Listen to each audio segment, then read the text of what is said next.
Bonsoir à tous, c'est les 19h, voici les titres de notre journal.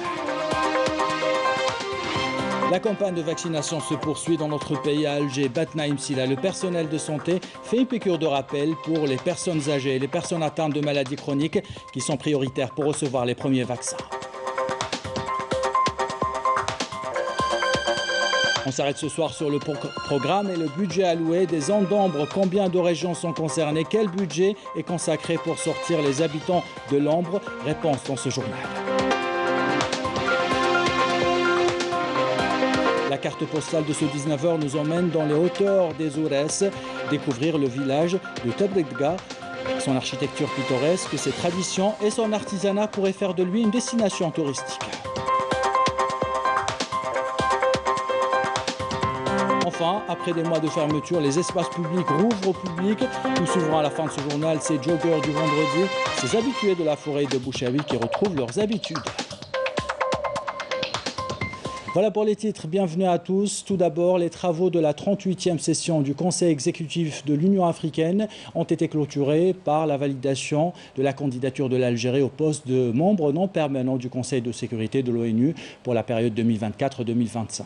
Le Conseil africain a refusé la validation de 4 projets dans le cadre des réformes structurelles de l'Union africaine, dont 2 qui ne respectent pas la souveraineté du Sahara occidental. Le chef de la diplomatie algérienne, Sabri Bouradoum, a rappelé lors de son allocution que l'Algérie veillait à respecter ses engagements dans le budget de l'Union africaine et le Fonds pour la paix. Donc, l'Algérie croit au principe de solidarité et d'équité dans la répartition des charges destinées à réaliser les buts du continent africain et ce dans tous les niveaux. Pour rappel, cette 38e session a été tenue en préparation des travaux de la 34e session ordinaire du sommet des chefs d'État et de gouvernement de l'Union africaine prévu le 6 et 7 février par visioconférence. Je le disais en titre, la campagne de vaccination contre la pandémie de coronavirus se poursuit dans notre pays. À l'hôpital de Bni Messous, les premières doses ont été administrées et une liste d'attente a été ouverte pour organiser le flux des patients à Melbarba. L'hôpital de Bni Messous a lancé l'opération de vaccination anti-Covid mercredi dernier, ciblant les catégories prioritaires, à savoir les personnels de la santé, les personnes âgées ainsi que les malades chroniques. Dans ce service destiné à la vaccination, Abdelrahman Saadoun, qui s'apprête à se faire vacciner, reçoit au préalable les recommandations sanitaires concernant cette opération.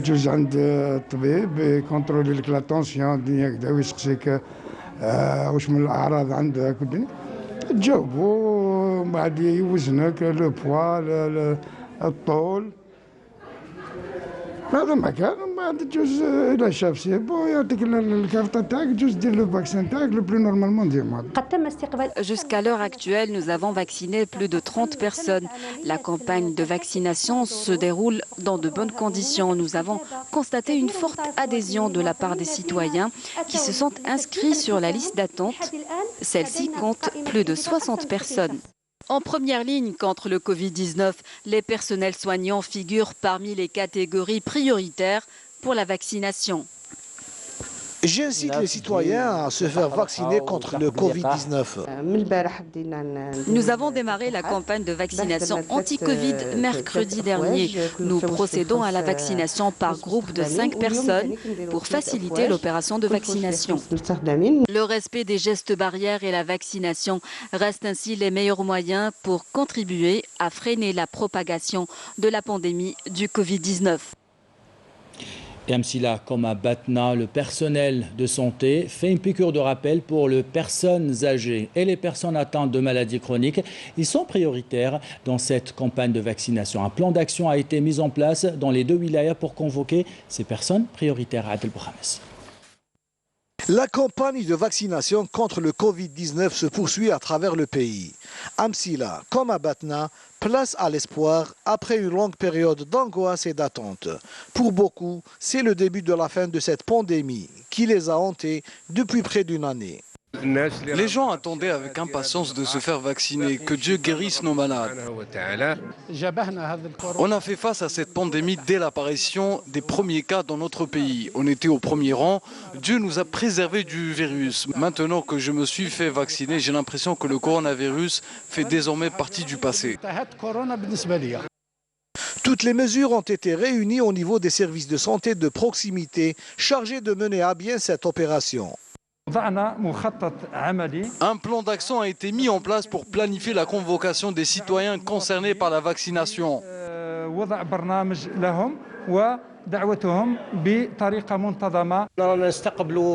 Nous sommes à pied d'œuvre pour accueillir les citoyens concernés par la vaccination, à savoir les gens dont l'âge dépasse les 65 ans, les malades chroniques et le personnel médical et paramédical.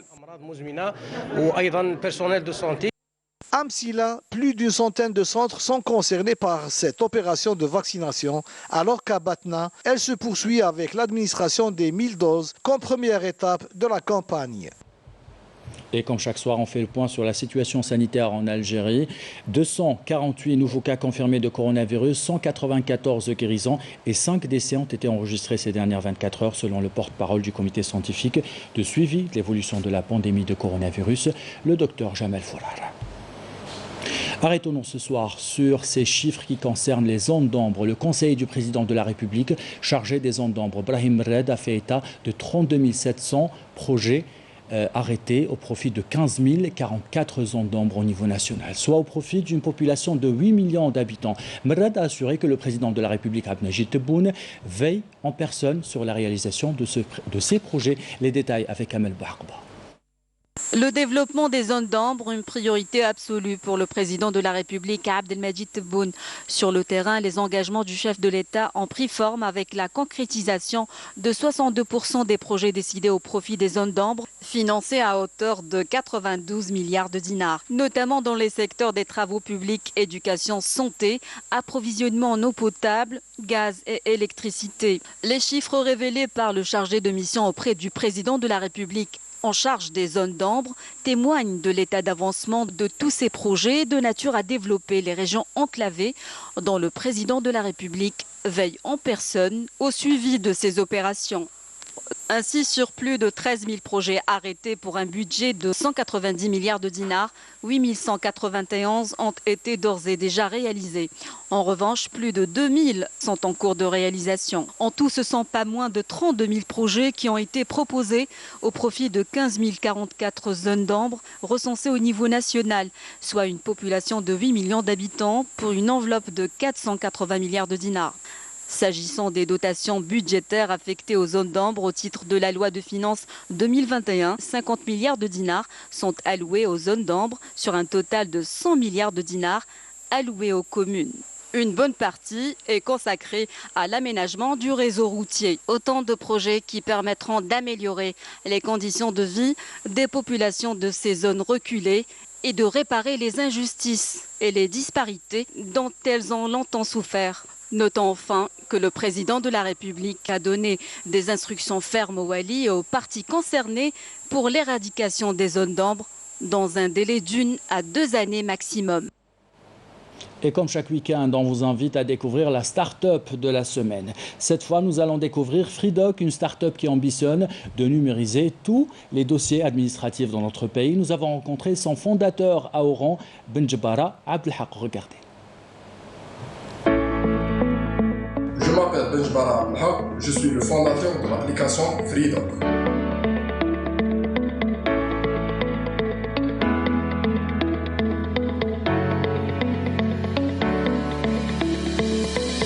Freedoc, c'est la première plateforme qui va regrouper tous les dossiers administratifs, techniques et juridiques existants en Algérie via une application mobile. Notre objectif est d'arriver à centraliser l'information de façon à permettre à l'utilisateur de pouvoir consulter les dossiers et pièces à fournir au moment et au temps voulu.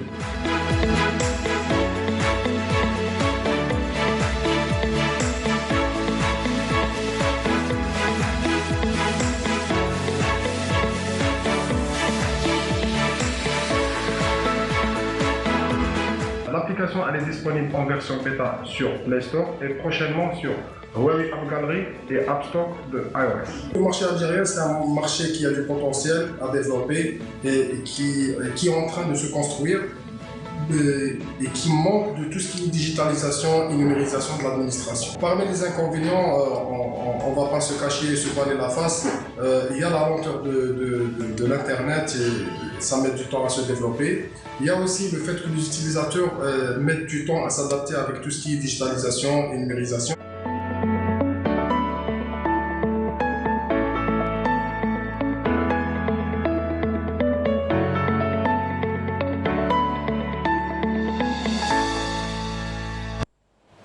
Et la semaine prochaine, nous découvrirons le guide d'Oran.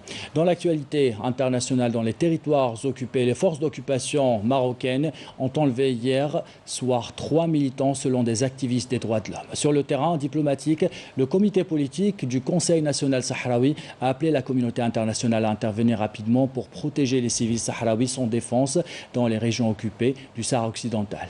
Et puis, plus de 150 députés espagnols se sont adressés au nouveau président américain Joe Biden pour annuler la décision unilatérale de son prédécesseur concernant le Sahara occidental et la reconnaissance donc illégale de la prétendue souveraineté du Maroc sur le Sahara occidental.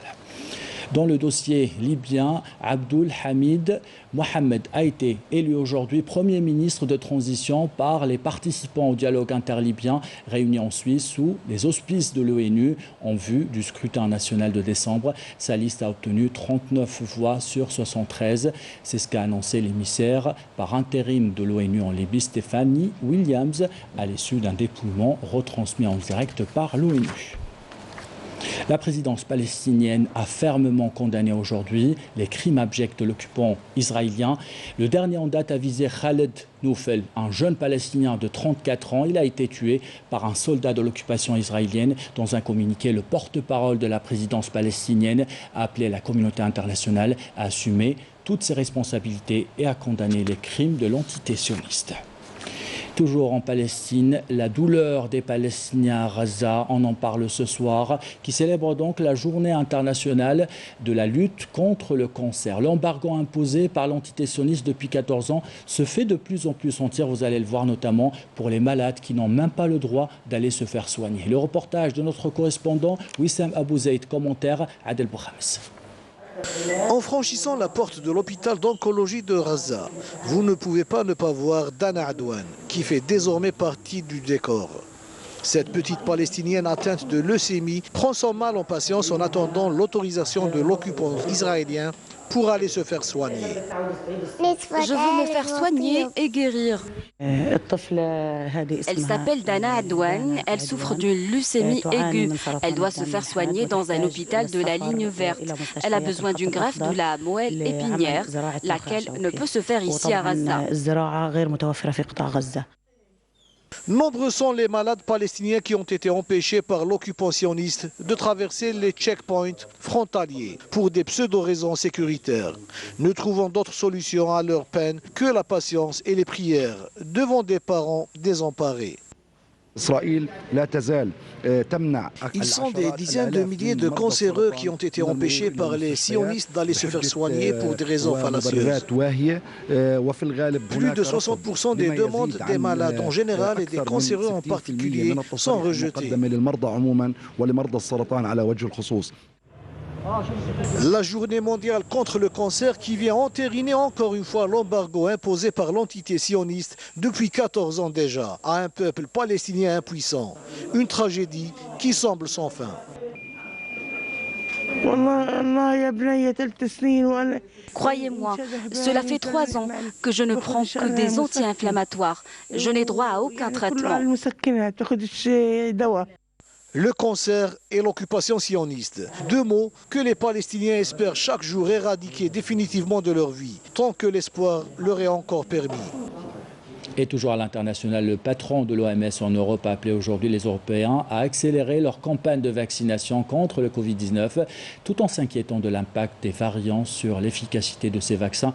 Il a appelé les entreprises pharmaceutiques, d'habitude concurrentes, à unir leurs efforts et leurs forces pour augmenter les capacités de production des vaccins sur le terrain économique. Cette pandémie a plombé l'an passé les exportations des États-Unis, creusant le déficit commercial à son plus haut niveau depuis 2008. Avant de vous parler de patrimoine et de jogging, on vous propose de découvrir le programme des rencontres de la 12e journée du championnat de Ligue 1 de football, prévu demain et après-demain.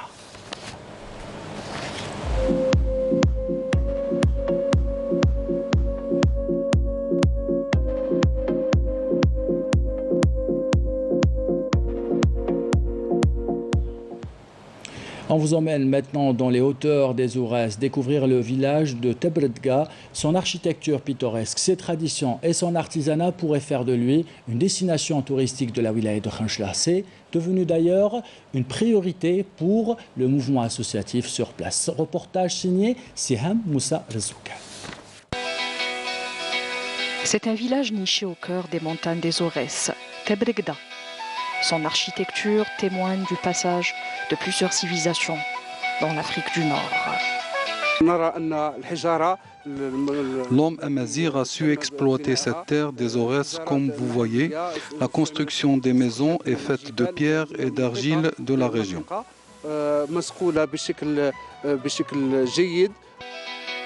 L'argile est une matière première pour l'artisan chaoui qui s'accroche à ses traditions.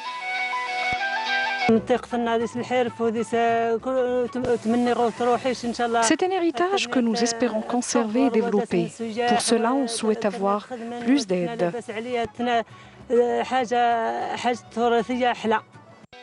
Les habitants de Tebredga, ce village pittoresque, espèrent le transformer en destination touristique.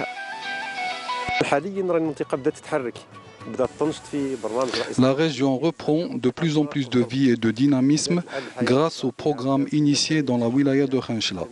Notre souhait est de voir plus d'activités touristiques ici. Avec son paysage magnifique et son histoire millénaire, Tebredga, comme plusieurs villes des Aurès, ambitionne de devenir une destination touristique en Algérie.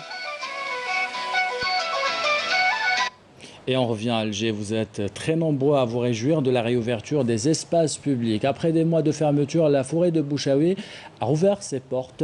Certains en profitent pour se dégourdir les jambes, d'autres s'en donnent à cœur joie pour pratiquer leur sport préféré. Là, Ouf Hamouch est allé tôt ce matin à leur rencontre. Reportage.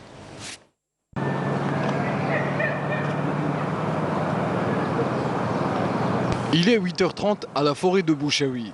C'est le premier vendredi depuis l'annonce de la réouverture des espaces de détente. Le parking est déjà plein à craquer. Hommes ou femmes, jeunes ou moins jeunes, ils se sont tous donné rendez-vous ici pour pratiquer leur sport préféré. On fait notre parcours, le circuit pendant un certain moment. Vers les coups de 7 heures, on se regroupe. On fait notre footing et on se regroupe à 8 heures. Je suis lycéenne, j'ai le bac cette année. Je viens pour me déstresser et tout. Et en plus, j'ai des objectifs pour cette année.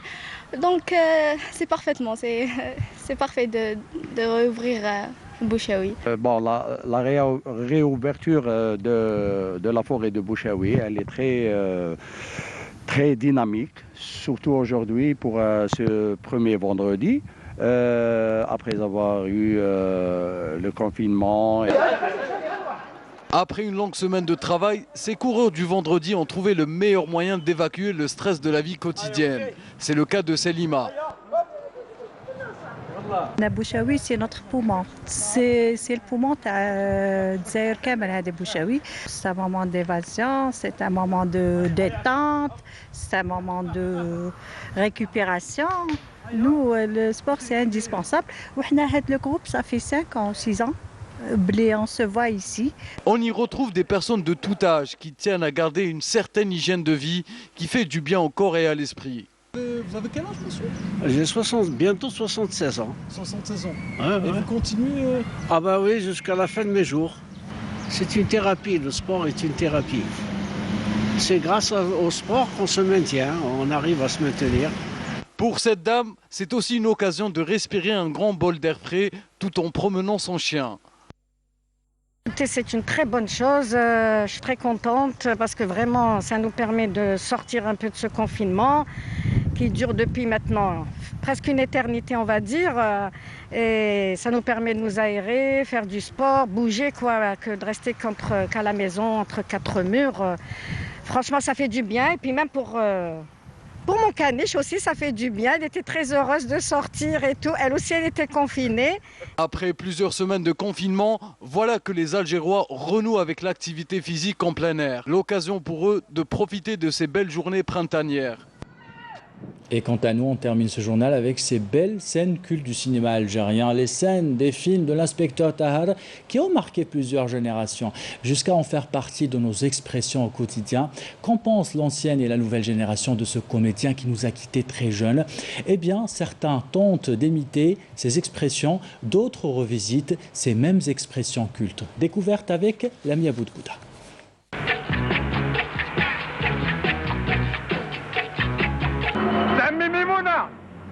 اهلا كروع ونس حكي كروع هيا كفس كاش اللي ما يحبوش ما كاش اللي ما يعرفوش معروف في لي كوميدي تاعو في الافلام تاعو اشاك فوا كنت نفكروا ولا نشوفوا لي فيلم تاعو نرحموا عليه فوالا ونقول له تبردينا خلينا شكون ما يعرفوش ضحكنا وشفناه بزاف اي بورتون شغل ميم لا جينيراسيون الصغار هذوما ويشوفوا عرفت انا الانسبكتور عرفت الناس كتعرفني الله اكبر الجينيراسيون تاعنا زي 92 نشفى 2001 2002 كنت نعيط صاحبي سبيكس باك ويعيط لي ستاكس ماك شغل هكذاك شغل تاع حكيت ديناها من الفيلم تاعو ستاك يعيط سباك كيفو يريبانزي ستاك كيفو يتريبانزي سباك من يدور في لابرونتي ويقول له زم فمك زم فمك انت توجور تحب تزخر روحك وتنعرفك تكلف بلي زافيرات تاع تاكسيات تاع سرقات تاع وسموده سبكتور الطاهر مستكلف بلي زافيرات نتاع كتيلات ولي زافيرات نتاع الشركات ولي زافيرات نتاع لي مينور انت في تكتب يرحم والديك او تحنفكنا لك او سي با لا بان تتخبى او تفكنا بيك او عندي زلميت وما نمتش تعطيني زلاميت كاسكيسي تعطيني زلاميت او عندي الزلاميت مي وما نمتش تفك على خير عقلك على خير عقلك اعطينا شويه نتاع ليسانس يرحم والديك تبلع على روحك عليه او شوف حلبيلو اللي فيه الكاسكروط الي سي الكوميسير التليفون او انت تخلصوا او عندك خبره انا راني مزلوط. Voilà, avec ces notes d'humour de l'inspecteur, nous arrivons à la fin de ce journal. L'équipe de la rédaction qui l'a préparé, l'équipe technique qui l'a réalisé, vous remercie de l'avoir suivi. Merci pour votre fidélité. Belle soirée.